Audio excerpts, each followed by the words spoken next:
As I've mentioned to a couple of you already, that these are going to be very naive questions because I have no idea what architecture takes. I've got a good eye for art, I think, but I think today what I want to discover is the relationship between what you guys did originally with architecture and how it moved into your own art forms. And it seems counterintuitive almost, the two forms. One's very kind of constructed, and the other is more meditatory, for lack of a better term. So let's start with that naive question. How about you, John? Well, the initial appraisal that you just summarized, I think, is very well said, and the paradox that you described is one that I will allow my other panel members here to expand on in their own right. But that in fact the framework of an architectural training can offer the artistic mind a wonderful kind of rubric, a kind of proving ground, and a sense of how to approach, in a critical sense, the solution to a creative problem.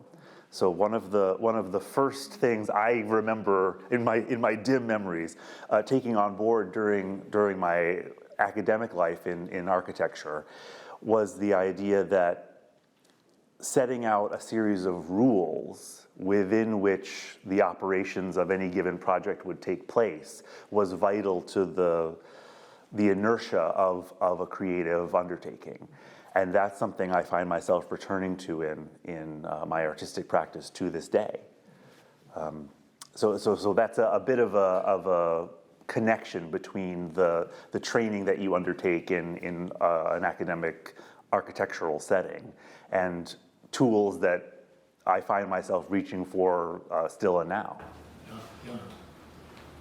Yeah, I build on that and say, to a large extent, I think the architectural training helps me with a myriad of problem-solving things because we have been through this training and a certain amount of structure. We make those endless drawings with rapidographs in my day. Horrible ink pens that were always clogging. But yeah, my upbringing from the earliest days, I was brought up in a pretty artistic family, in a house designed by a disciple of Frank Lloyd Wright,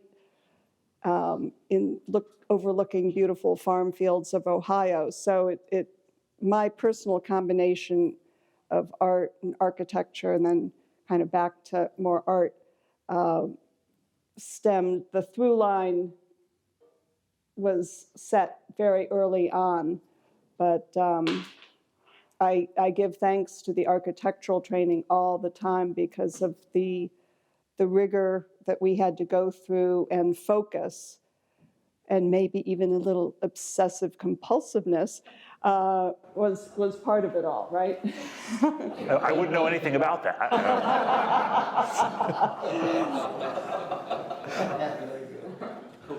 So I went into architecture initially because actually I liked the drawing part.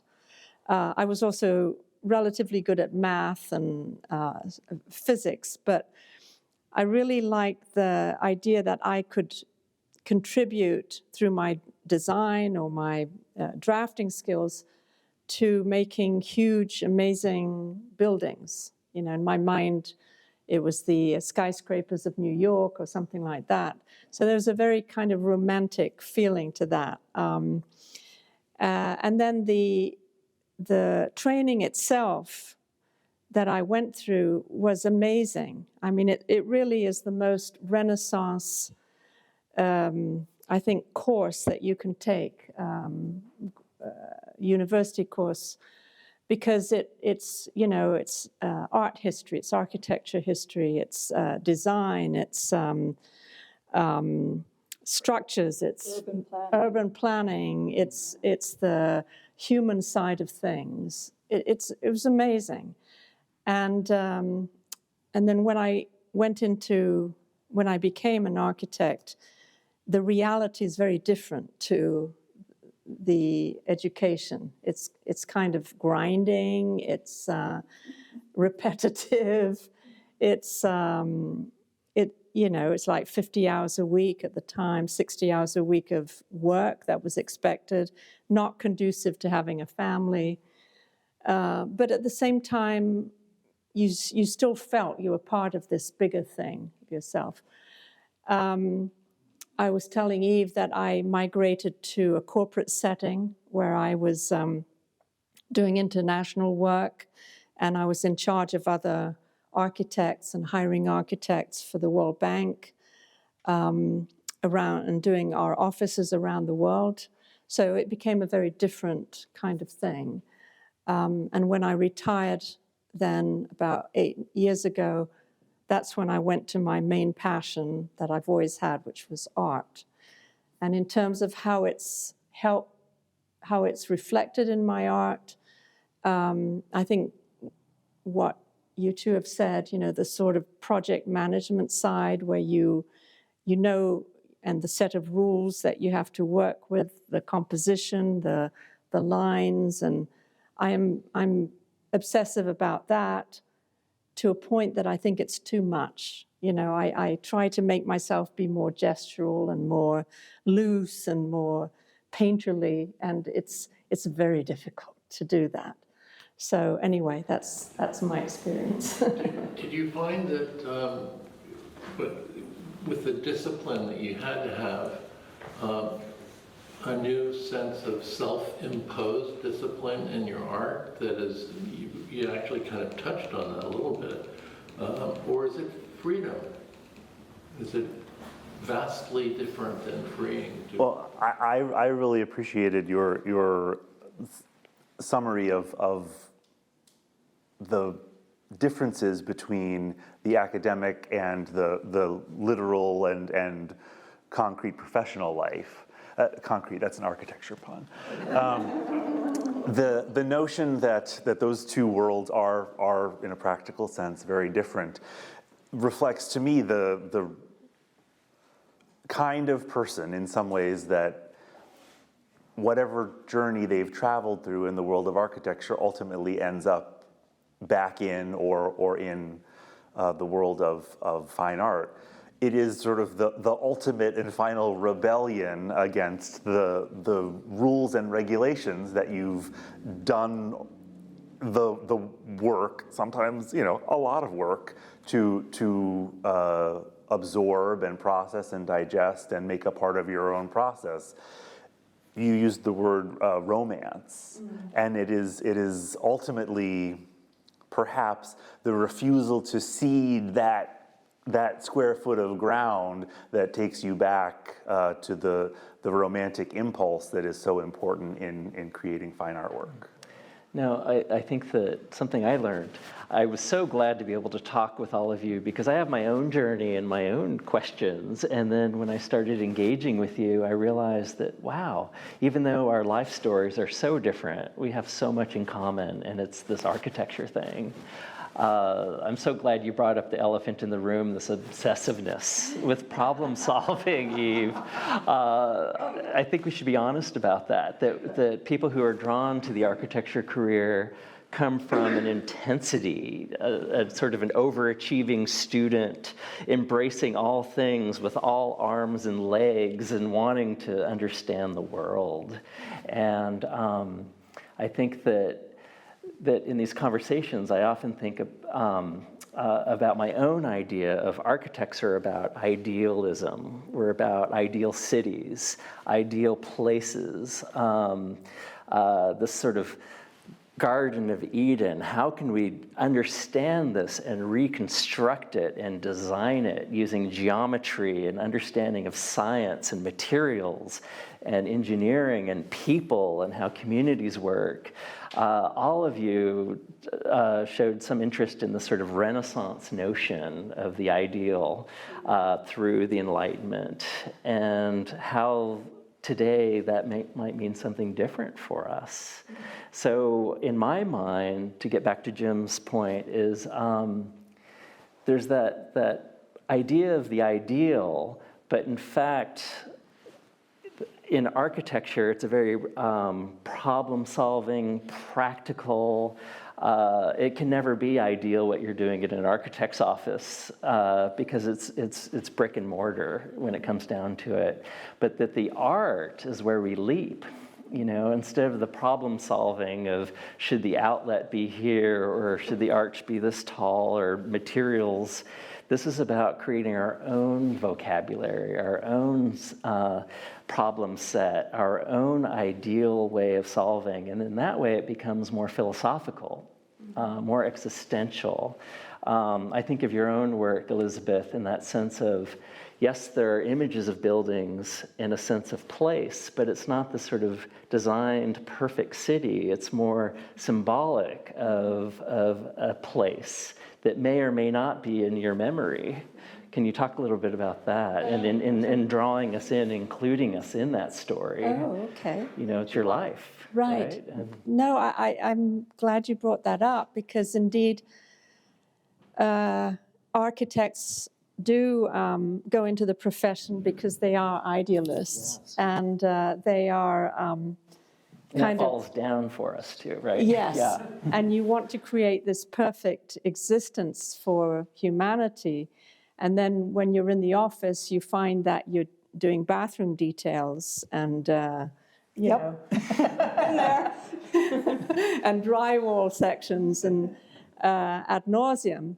So we come back to becoming artists where we have the room to be idealist. Mm-hmm. And my canvases, especially in the last couple of years, have been about bringing nature and architecture and symbolism, patterns together in one place. So I'm creating places, idealist places in a way, on the canvas. And I'm seeing where it all goes. It all kind of falls in fragments. And so I'm creating my own ideal places, which I couldn't do as an architect. That's interesting, yeah.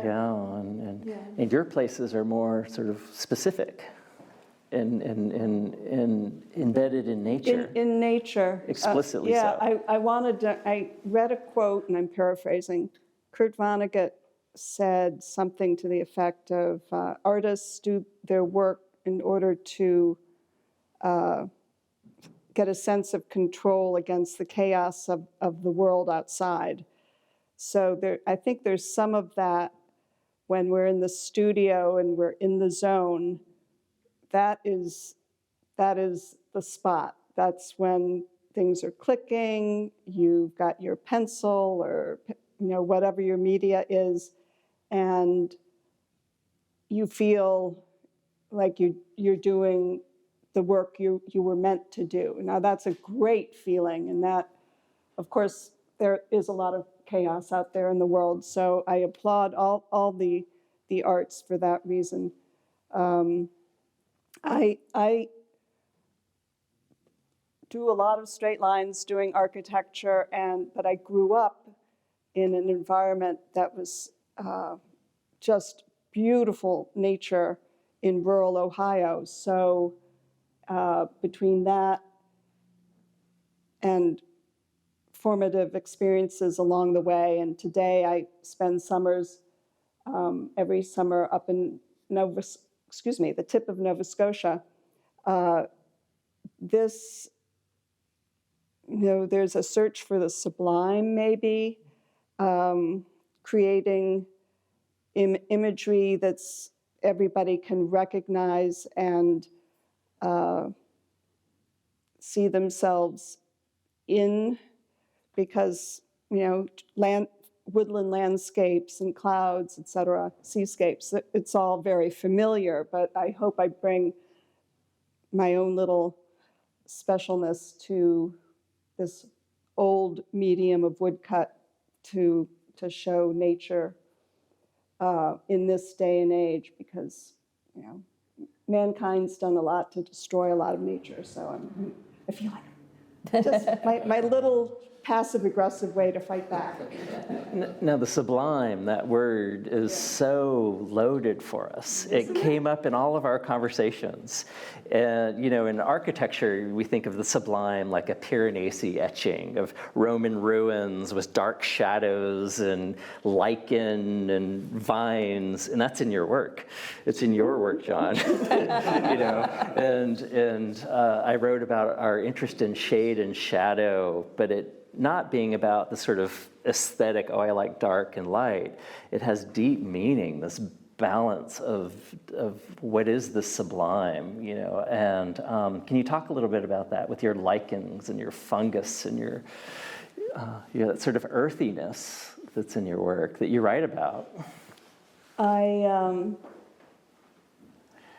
it's hard. I guess I pull from personal experience and just, try to somehow feed it through the brain, through my hands, and try to create, as I said, imagery that people can relate to and build up colors that are interesting and sometimes challenging. But I like to leave a lot to the viewer. Hopefully our imagery pulls people in for contemplation. Yeah. And to date, I have my work in something over 12 different hospitals and research facilities, which is great. I want to grow that number because oddly, I couldn't be more surprised. I've gotten fan mail from cancer survivors at Memorial Sloan Kettering. It's like, so art can heal. That's, there's a concept, but it's healing me along the way. It's keeping me sane while the world is a little chaotic out there. So, I leave a lot of interpretation to the viewer, I hope. John, when I think of sublime, I think of you. Join the club. Yeah. What does it mean? In your work? The sublime. Well, I think that it boils down to so much of what Eve was saying really resonates with me. In as much as the true.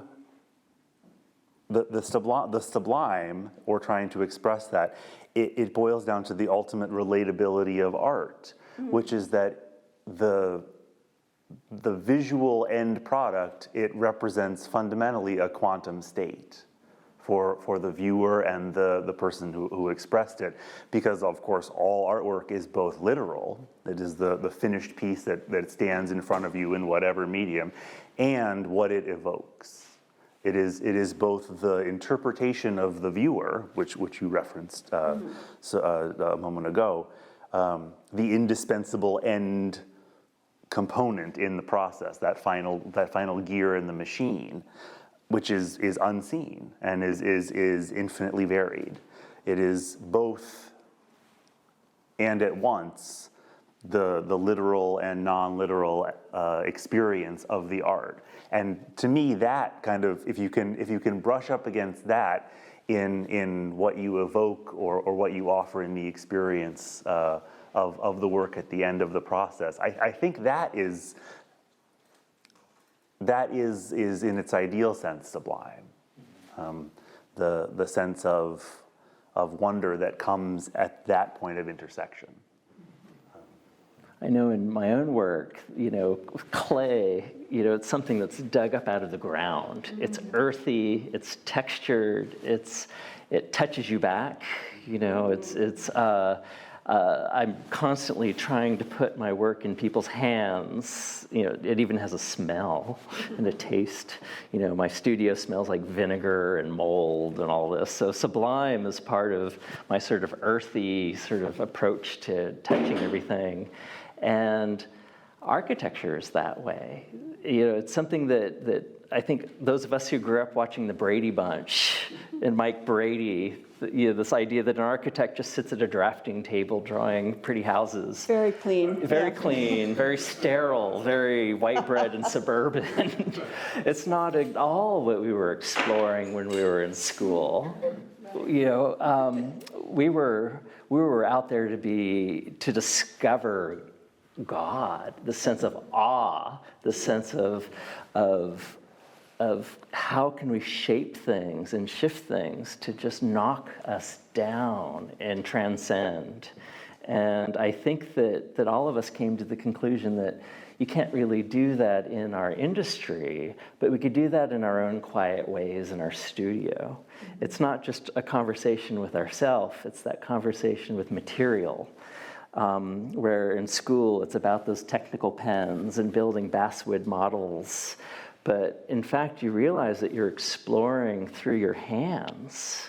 There's this incredible, yes, we master computers and AutoCAD and BIM and Photoshop and all that, but something I'm struck by with the four of us, and also Ken Schiano with his work, it's entirely hand-hewn and process-based. And I think we understand that came out of our architectural education, but other people might not understand that.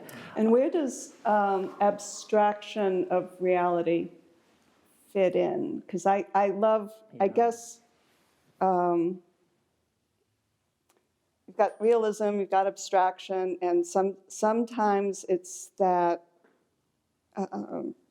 that divine layer right in between that I'm seeking to make the viewer's eye work to push and pull the bits and pieces into a vision that's something more. And so we've got reality and abstraction. The other thing I wanted to ponder was I think a lot of architects go into it because they want to feel like they're part of building something that will be permanent. And then you realize once you get into the profession that buildings are built and torn down and built and torn down. With an awful lot of materials. But maybe our art is actually fundamentally more, might last longer on the earth more than any of the buildings we designed. That's sort of interesting to think about. I don't know. Well, I think that in the innumerable striations that motivate creativity, one of them is this sort of egoistical quest for immortality, the notion that you will say something that will outlast you. Yes. Yes. I lean a little bit on Abraham Lincoln, who he confessed to the people closest to him that he didn't believe in heaven, but he hoped to leave a mark on the world that would outlast him. Sometimes it works, is my takeaway with that. And I think that the layers that you were referencing, that there's this sweet spot or a balance point, to me that's so evocative. You have very ably reminded me of what Louis Kahn said, that the great architect Louis Kahn said, "Good design is practically nothing." And the paradox, to use that word again, the paradox of creating something that is perhaps physically enormous, is very imposing, that has in its most literal sense great weight, is at once as little as it can be. It is the fewest possible lines, the narrowest possible footprint. It allows everything that must be possible to occur in its final rendition. That's interesting, what you're saying and what you said about the sweet spot between abstraction and figuration. I struggle with that myself. You know, I feel that as an architect, a former architect, I should be both a sculptor, and I should be purely abstract, which I'm neither. You know, I cannot make myself go into that direction, even though I have tried. But I think, you know, we all come through it from different ways. You know, as I said at the beginning, I was taken by the architectural design, not so much the final object, but the design itself. But you do much more architecture in a way with the clay. That's what you're doing. It's a three-dimensional thing. But this thing of being between abstract and figuration is something that I'm kind of grappling with. And I think right now I'm where I want to be. I don't know where I'll be in the future. You know, it's interesting, this abstraction question. And when I look back on my own education, we started out with a blank page and reducing everything that we thought we knew, just smashing it out of our heads, the schema, this preconception of what a building should look like or a good house. And brought us down. I mean, when we think of the Bauhaus, when we think of constructivism, when we think of futurism, these movements in design, they did that to us in school, where we were brought down to a piece of mylar vellum and a line, and then a corner, and then we built it up. And we were studying these kind of universal typologies and learning how to flip and shift, almost like you imagine a child doing, but in the sense of speculating, what can this be? What can this be in an ideal world? But that was the abstraction. And I see that in your work, Elizabeth, with the places, the architectural elements, the structure of the Dulles Airport, where it's really just the lines that appear to go to a one-point perspective, but they actually do something different. And then something happens, and it's sort of what you two are getting on, that sweet spot of that isn't good enough.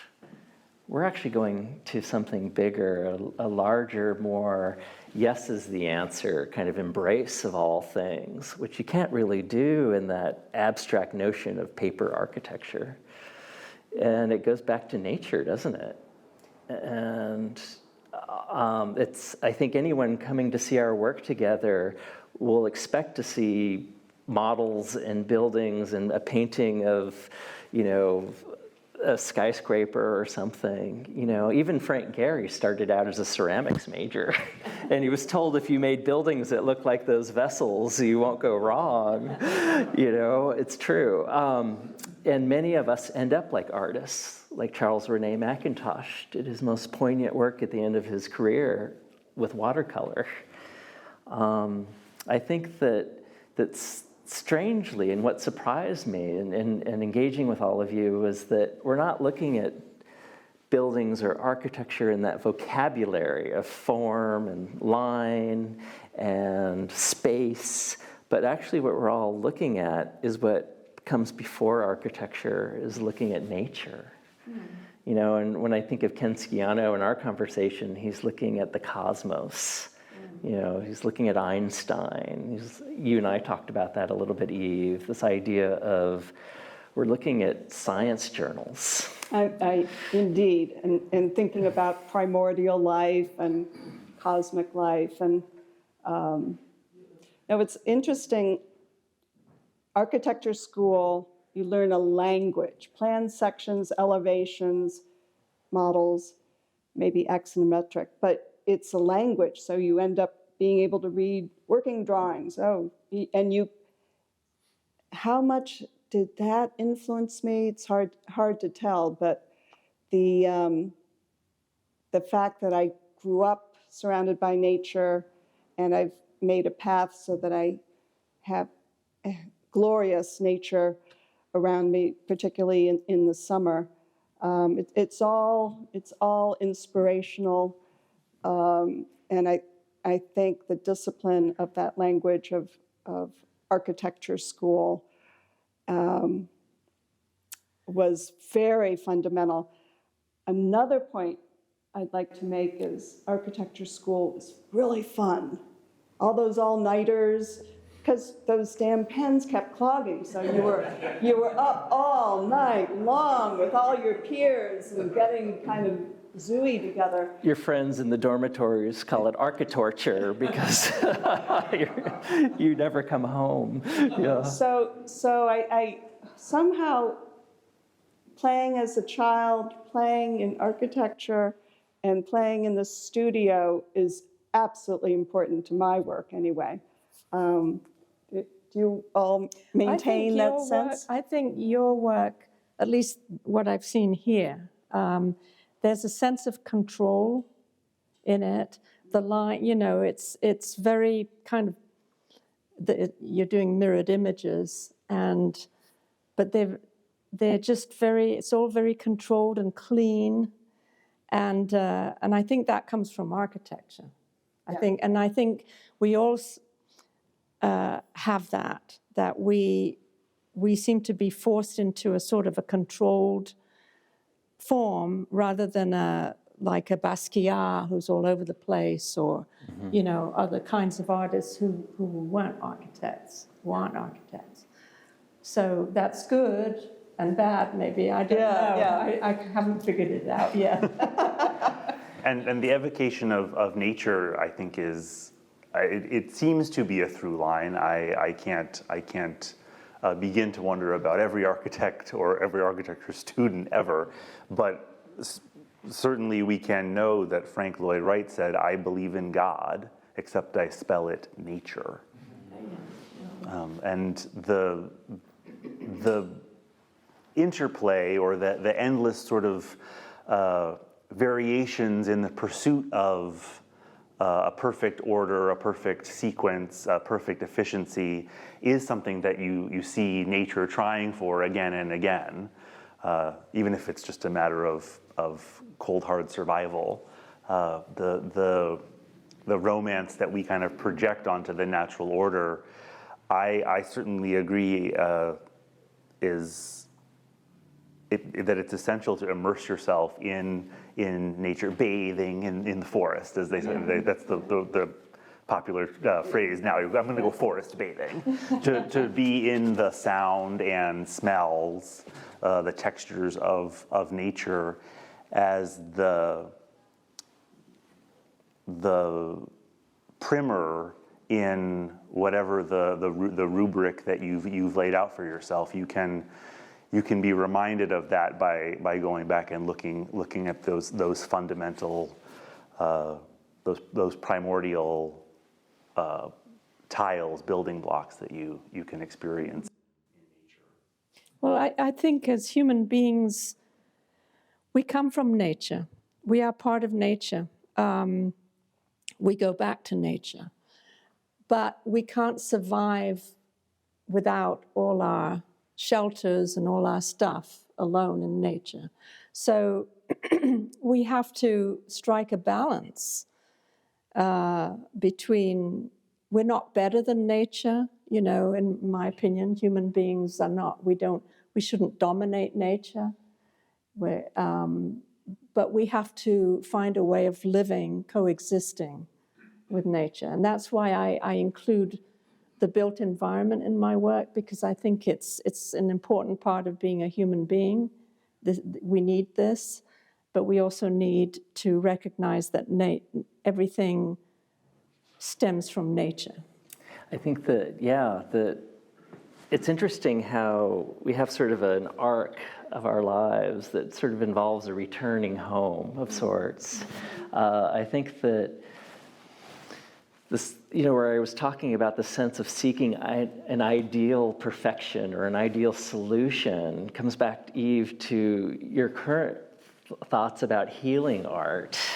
That at a certain point in our life, we realize that things just will not be perfect. We can't design perfect solutions. Civilization does not lend itself to this ideal approach, but there's a more perfect nature to study, to understand that there's ebb and flow, that there's structures being built, and then structures eroding and collapsing our own lives, and the sort of embrace of that sort of complicated, perfect beauty. I think your work talks about that, John, this idea of it's not a square that's going to save us. It's not a circle and a square like people used to think.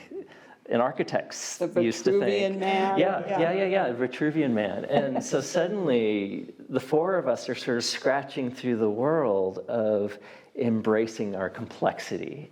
And that's an architectural term that came out in the 70s, this idea of embracing complexity and contradiction. And that we seem to really love that going back to the sublime, that sort of dark space between a perfect solution, which we imagine architects to do in that engineering type way, and this thing we just can't understand and aren't meant to understand, in that we're in that space quite comfortably as we're playing in our studios, and we share it. You've all been very generous with that sharing. conversation. Yeah. It is that churn that you're describing, this quest as it is to undertake creative work. The example of architecture, I think, is an excellent one, because the drive to achieve the perfect building, the perfect philosophical social solution to a built environment, to an urban plan or a single structure. At the dark heart of that, of the abstract, unbuilt, flawless, shining structure at the end of it, is the truth and the paradox that all architecture is born of a pair of contradictory desires that human beings as animals have, which is the desire to be protected and the desire to be free. And so squaring that circle is an impossible task. That's good. And yet we are somehow, perhaps primordially, at our most fundamental nature, driven to keep, cutting around the edge of the wheel to try to make it run a little smoother. Something I think we have in common, and you gave it word, John, is the sense of we didn't choose an easy life. We didn't choose an easy career that was about comfort or profit or all those sort of things you're supposed to go off to college and do. We chose, to use your word, a harder, more studied way. And I think that's something that we four have in common, that against common sense, against common logic, we've taken these aesthetic turns in our lives because they mattered to us. And they may not have made a whole lot of sense. And we're still pursuing it. We're here today pursuing that space, that churn that John mentioned. That ideal, that, I don't know, that vision. It is in search of the sublime in a way. I think you put it very, very well. Thank you. But search for something that doesn't exist quite yet. No. It's just out of our hands. It never will. It never will exist. We've gotten comfortable with that, Yes, right. Yeah. I see that in your work, where so much of it is about memory. This idea of nature and memory, idealism and memory, geometry and our human connection to it.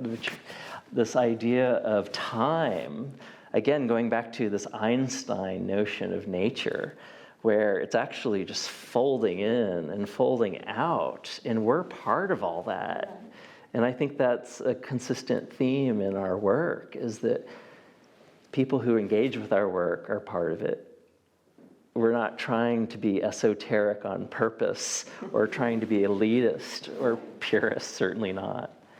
You know, there's this amazing sense of us being with you in your work. But I do think that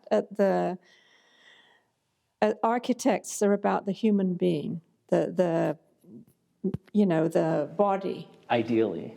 right? Ideally, you know, the ceiling heights, the spaces, everything is designed around the size of the individual. So the human being is at the center of what what an architect does. And I think with us four, it is too. In our, even though we may not be figurative,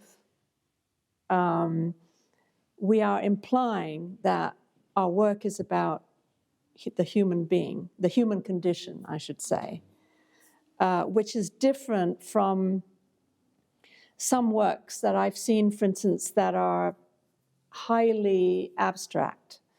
You know, maybe they are about the human condition, but it's hard to tell, I know. So you refer to recognizable things in your work. I do too. You don't so much with your ceramics, maybe, but the writing that you did here, I tell stories. that's our symbolic. stories, Yeah, I mean, that's a symbol. So I think it's very humane or very humanity-focused, what we do. Absolutely. Yeah. And it's not a surprise to us, but No. it might be surprising for someone who engages with our artwork. Yeah, And it's yeah. surprising to us that they're surprised. Right. That we're actually talking about humans here. Right? And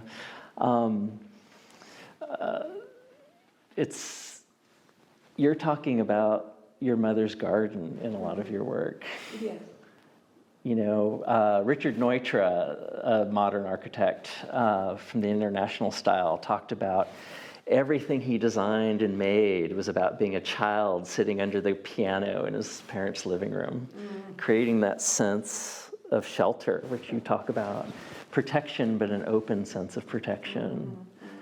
You know, there's a sense of that return. You know, strangely enough, we have Maine in common with a lot of us artists. This love of the rocky outcroppings and the trees and the water. Oh, my goodness.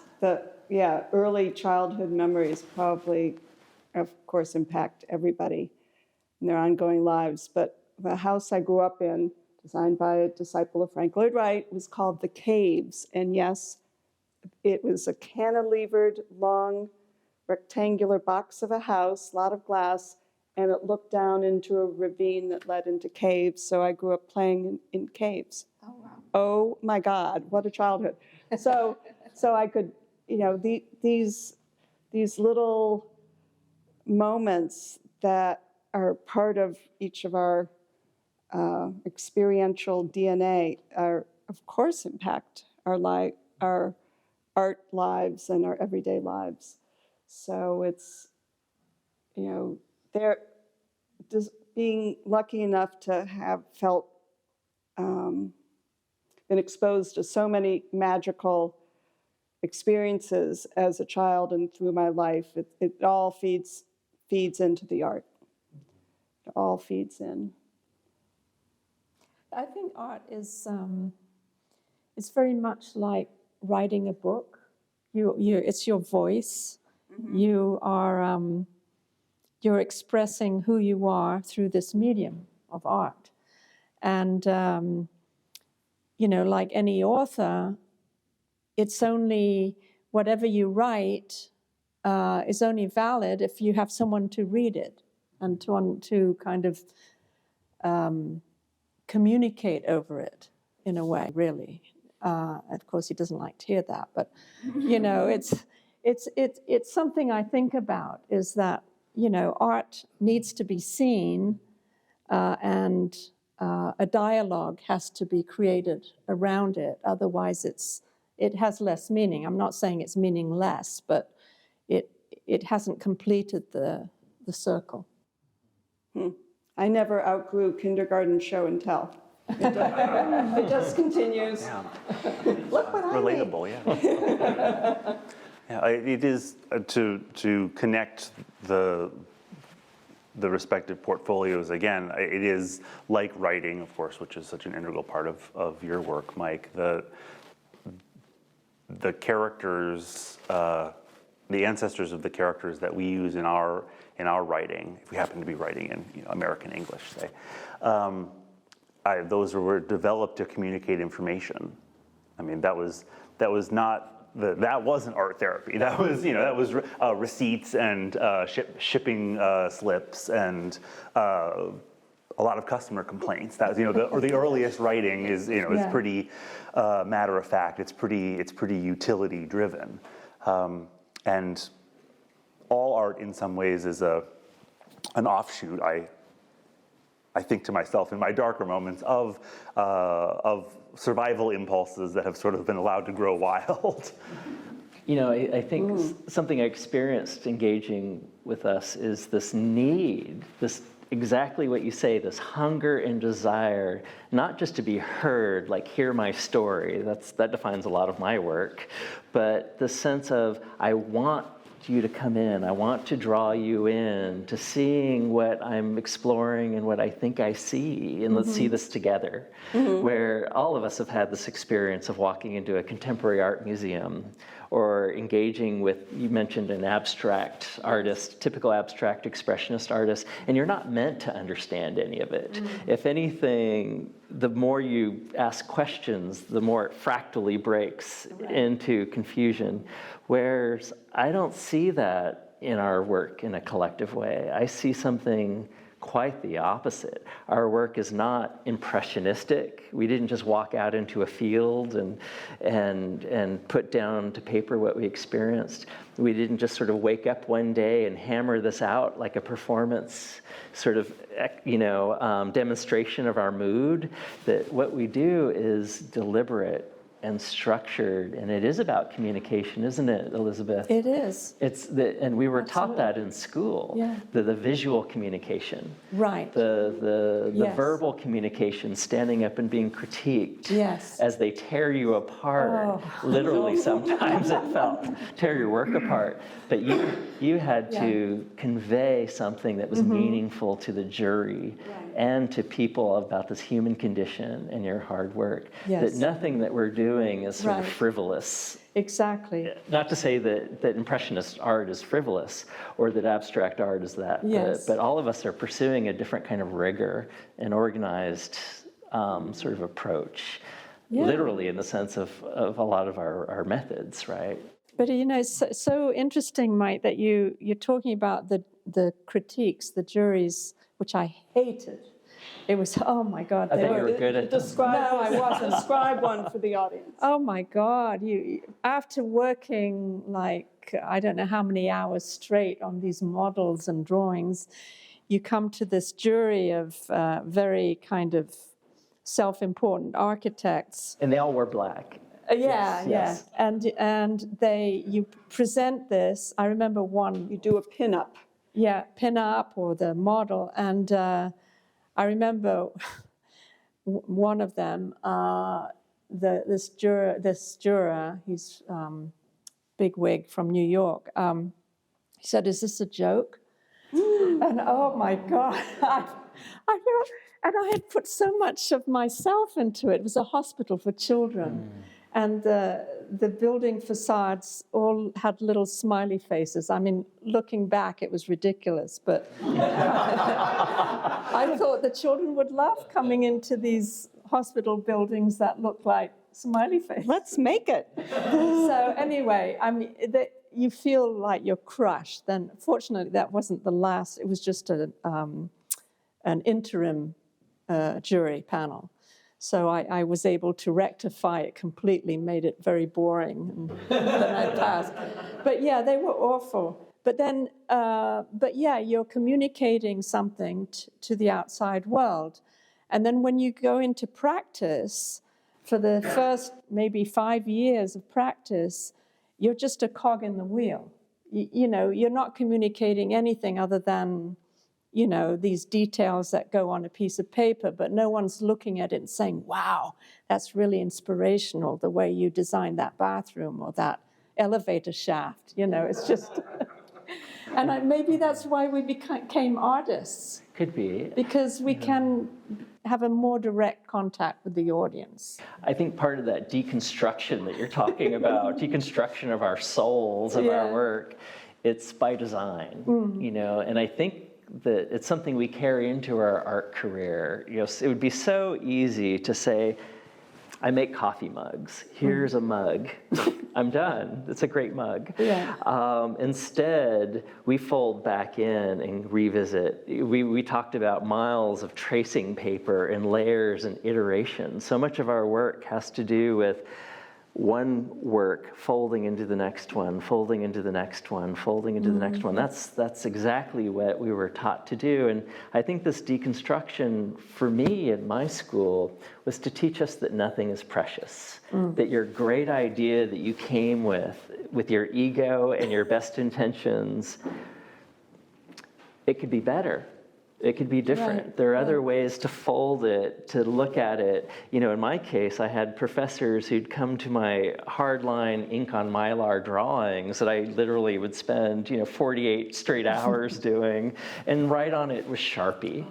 It wasn't just to humiliate me. It's pretty easy to humiliate me, but it was to break me down in that sense of preciousness. Right. None of us talk about our work as being precious. Quite the opposite, I think, that there's this sense of, yes, this is a work of art that's come out of our rigorous process, but it's not an end in itself. Yeah, we're on a path. We're on a path. Yeah. And there are tributaries, and you just hope to keep the momentum going in some direction. But Ken Sciano's work is deliberately about that. He talks quite openly that his cold wax artwork is an iteration of the previous one, and it will be the model for the next one. yes. Is your work like that too, with your testing? So I already know with the inlet prints that were just done recently that I know another layer when I go back to the studio, and I print at a remote studio, so it's not every day by any means, that I already know I'm going to use that imagery and layer over it. And I'm so excited because it's going to be very different. But as you say, we're used to layering and flipping and rotating and pondering from different angles, and when you're in the zone and you have an aha moment, there's nothing better. It's like, oh, yes, this can go that way, or this can go that way. So what about your work that takes a lot, build up of the pencil over time? Do you have aha moments in the process, or do you have the aha moment as you embark and kind of know where you're going towards?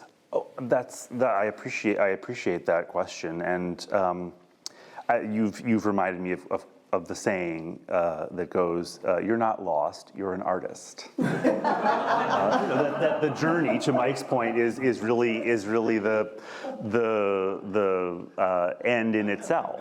That you're not trying to get to a specific destination. And we've suckered the world to go along with us to let us do this. I would say invited. But yeah. Okay. We are lucky. There's a sort of if there is a through line, perhaps it's simply stubbornness of never being willing to let go of that first childhood impression of being under the piano or walking into the mouth of the cave, to really believe so wholeheartedly in the importance of an experience like that for every person, that each of us can be so nourished, so sustained by that kind of primordial motivation that we can't help but try to share it with the world. And I think that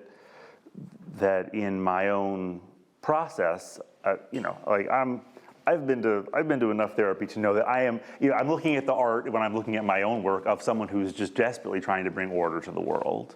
That really is seeing chaos, uncertainty, and the truth that in the end, like, there's no way out. As Dorothy Parker said, what Mr. Goldwyn doesn't understand is that no one gets a happy ending. And yet to try to make sense of that in everything from a geometrical to an emotional kind of a sense, that the obsession that I have with something like perceived symmetry in something like a skull, to use the example of the piece that is in our shared presentation. I have like a totally normal person, a collection of skulls. What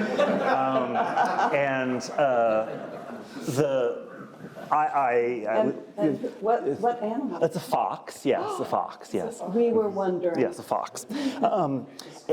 And of course, we have, because of the subject of primitive motivations has been a theme today, of sort of a wariness of something like a skull, whether you encounter that in nature or even just a photo. We think of oh my goodness, that's sort of unsettling, sort of alien, sort of scary. But of course, every one of us has a skull, and you're using it right now.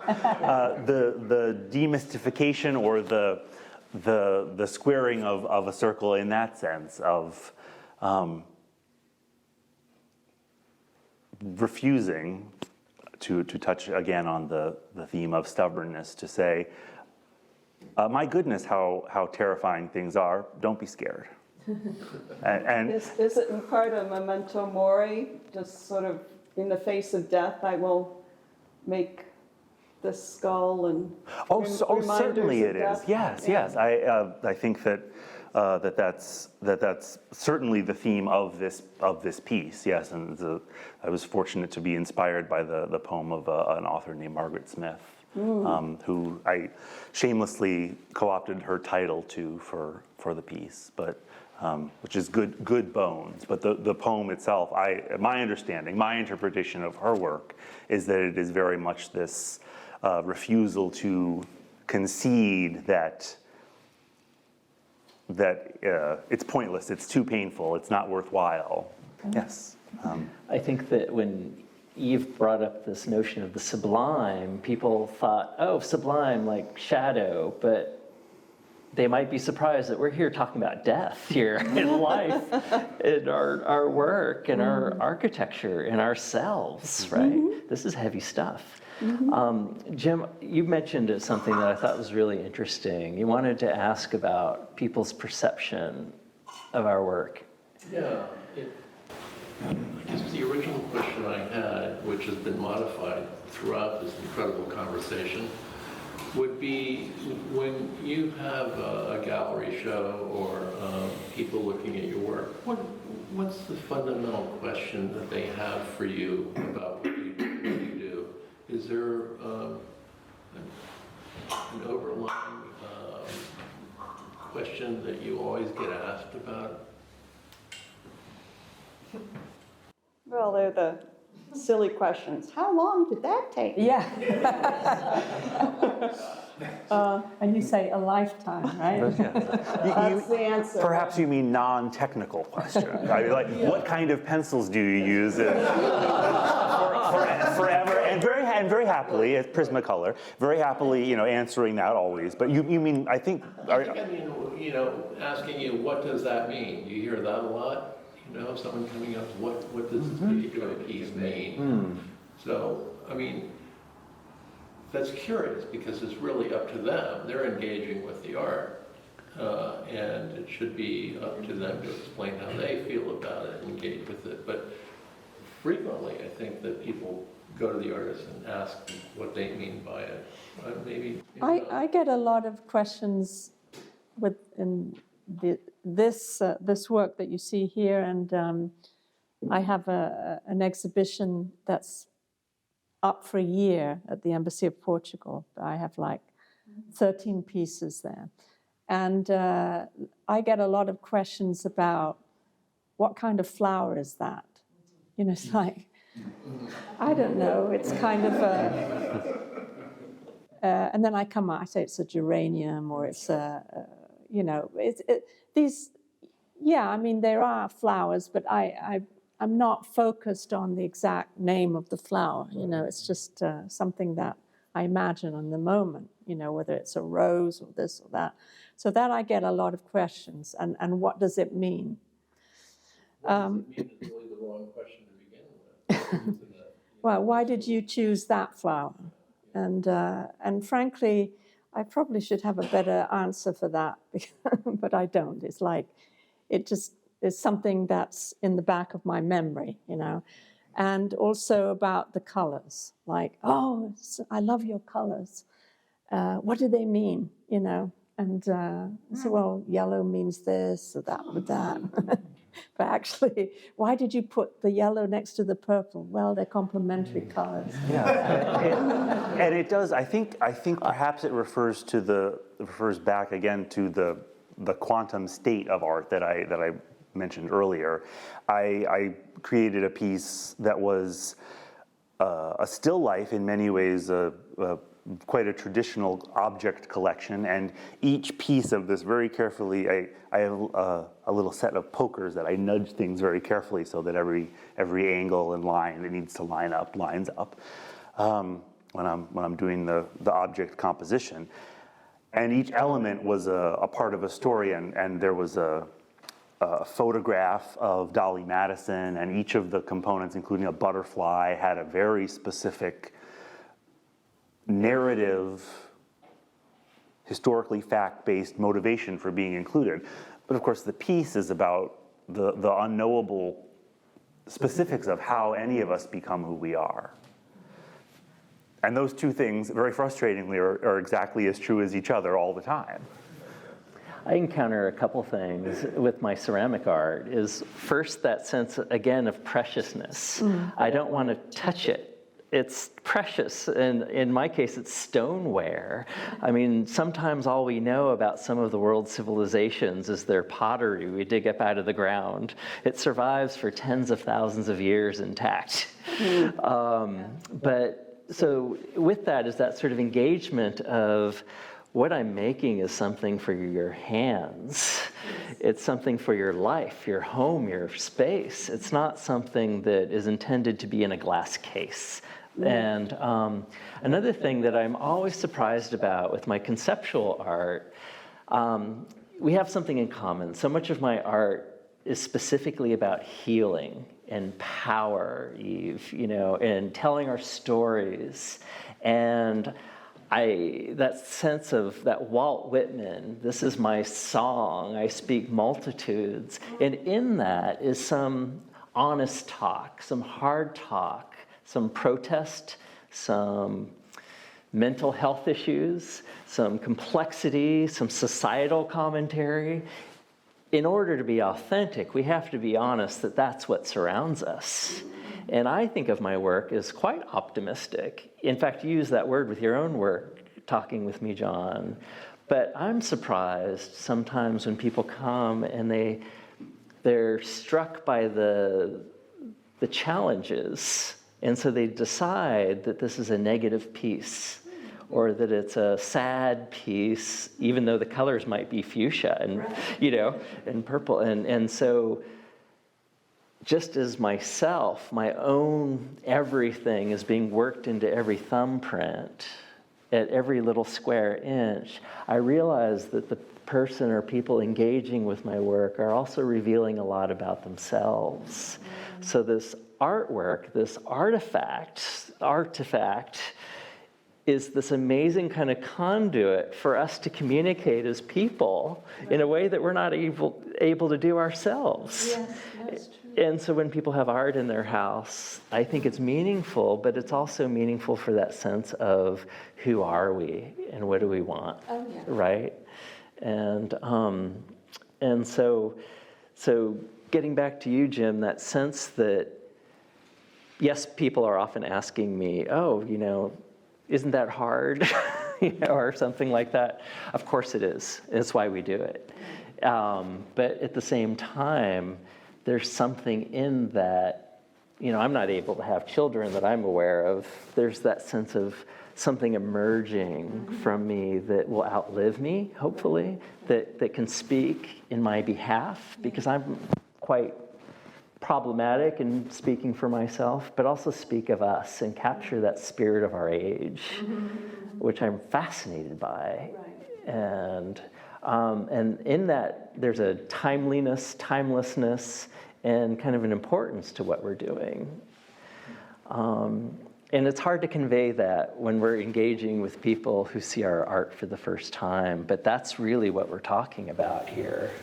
Yeah, I remember standing next to someone that was looking at a Rothko print saying, I could do that at home, kind of thing. Until, and I saw the same person the next day and said, no, I can't. I couldn't do that.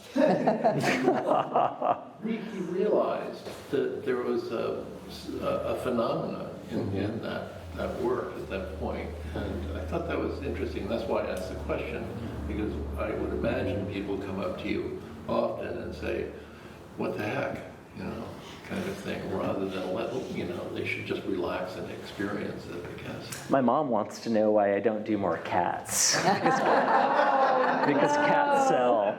Really? Yes. And she's not wrong. Yes. One last question is, your art form, that as you developed it, was it parallel to your architectural work? Did it evolve at the same time as kind of like you're working on the design for the Chrysler building on one hand, and over here, there's this amazing lily that I'm drawing? Or was the arc of that different? Did it come out of later? Well, I did art all through all my schooling.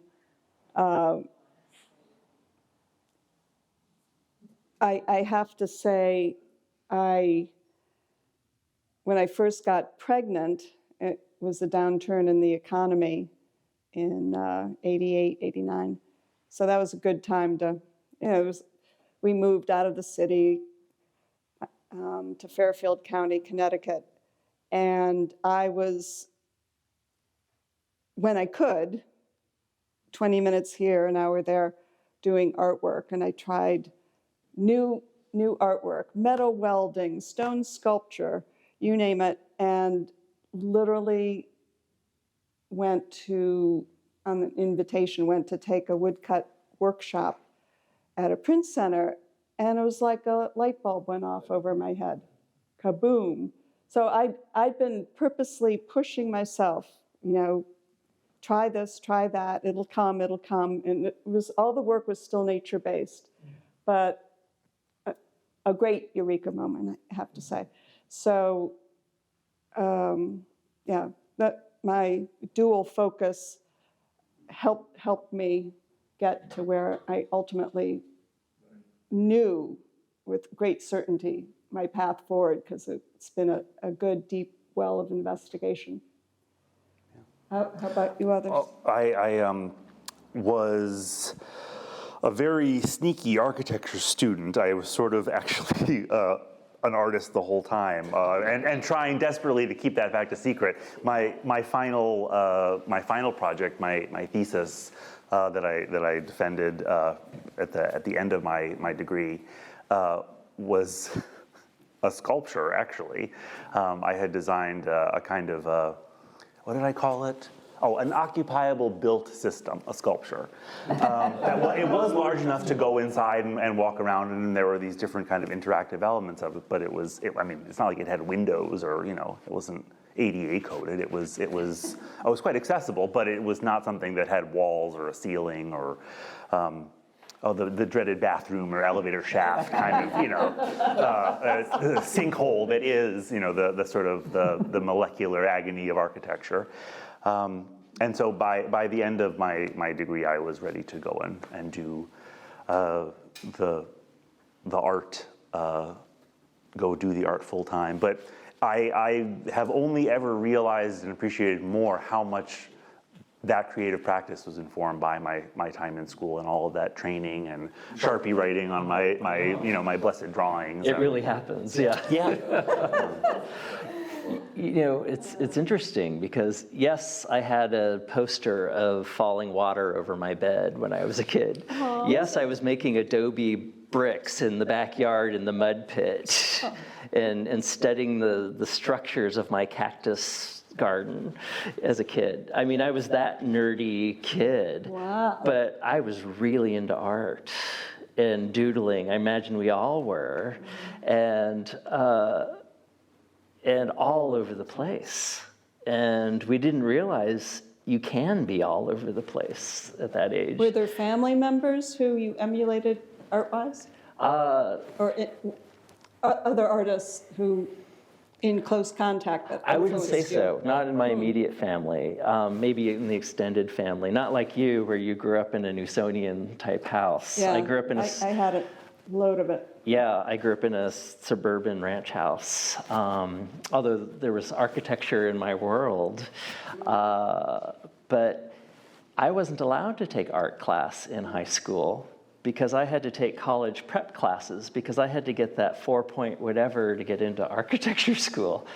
And I was so terrified of what I'm doing right now, I made myself take drama to get up and learn how to speak in front of people. Sorry, John. I hated every minute of it. And I can confess that now. But it really, I think most of us are brought to architecture because it's the mother of the arts. It has to do with art. It has to do with doing meaningful art. It has to do with applied art. It has to do with being good citizens in our community. In my case, I was not like you. I didn't see that I wanted to be a potter, even though my first job was for a potter. I worked for a ceramic artist all through middle school and high school, 6 days a week. I kept coming back for more. It didn't occur to me I wanted to be a potter. I realized after architecture I wanted to do community service work because it was about people. It was about communities. It was about what we were talking about a few minutes ago, these fragile communities, these fragile ecosystems we're part of. And that my interest in historic preservation drew me to preservation of us as a people with community gardening and urban teaching. And to save my head, I took up pottery one night. A class, and that ended up becoming an avocation and now a vocation. That's great. That was my arc. Yeah. We kind of come home in the end. Yeah, it is. But I think if we realized it, we were doing art all along, right? Is that your experience in Portugal? Well, in Portugal, so I went to Portuguese schools, and the art programs were non-existent. The only thing we did was technical drawing.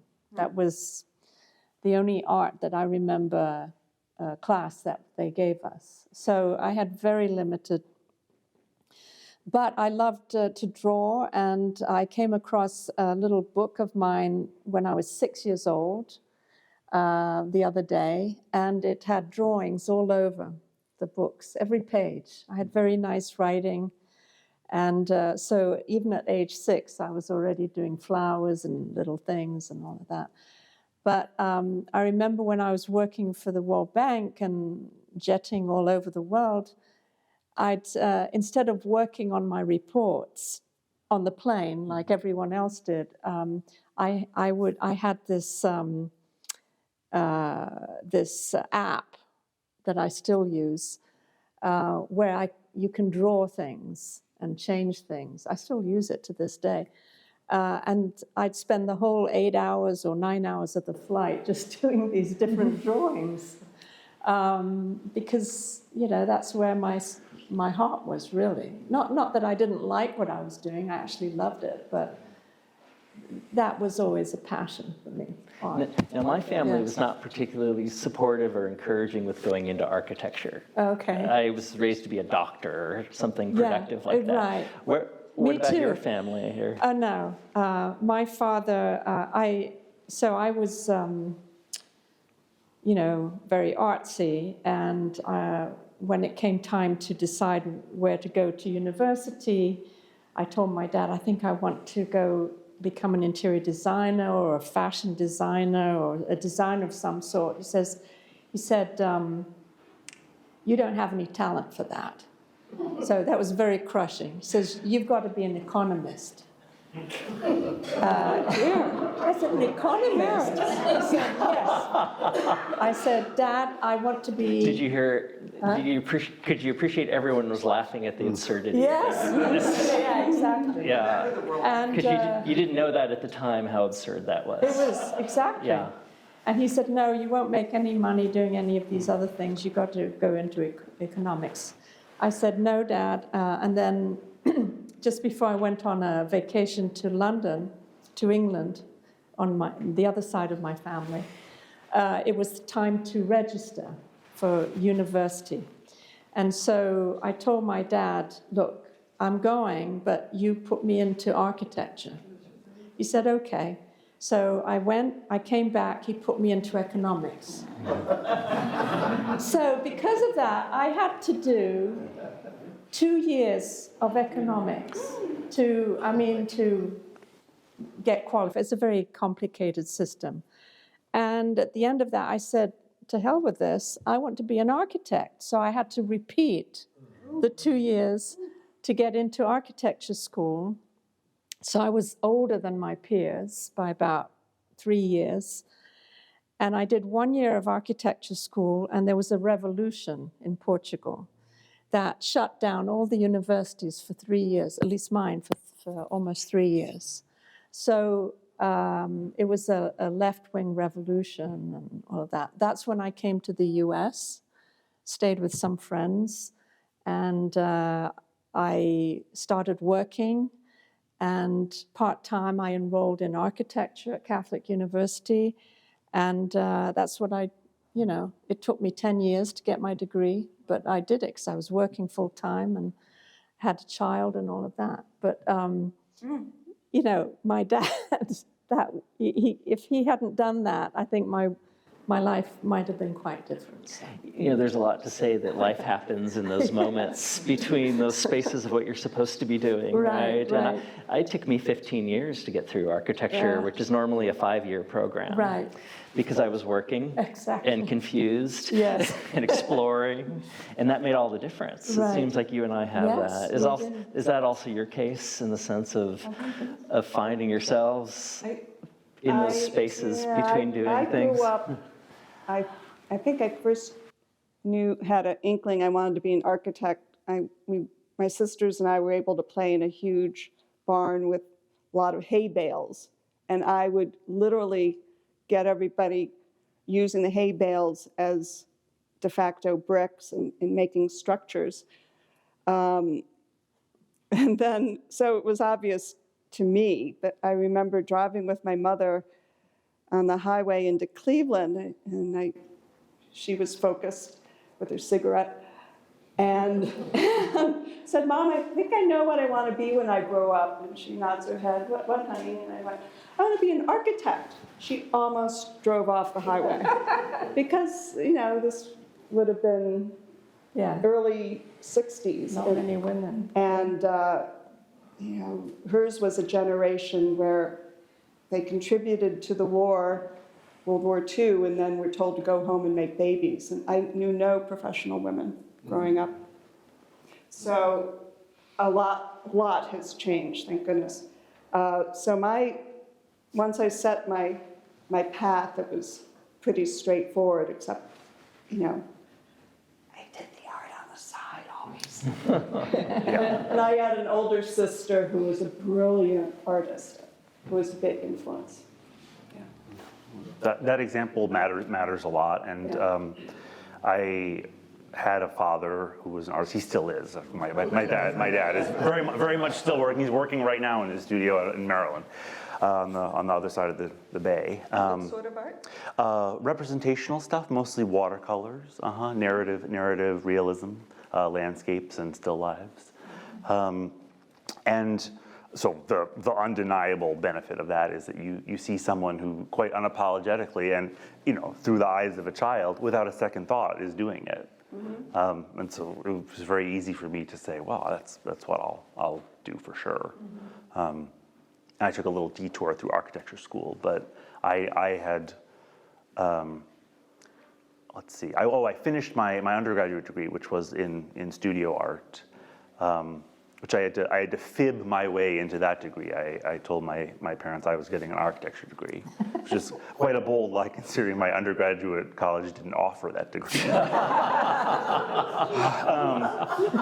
Anyway, and then I went to architecture school for a variety of reasons. The truth in part was that the fine art graduate programs weren't really taking students like myself at the time. I mean, realism has had a bit of a renaissance in the last 10 years, but all of my education happened prior to that sort of reawakening. And occasionally when I was going to the registrar or something, I would go by the graduate painting department and would be like, whoa, this is very different than, what I even think of as like art. This is very, very, very almost otherworldly or alien to me. And so the way that you do sometimes as a young person, I had a sense that I was biding my time, but making the best of it. I was preparing myself for my ultimate journey into the fine art world. Yeah. Should we do?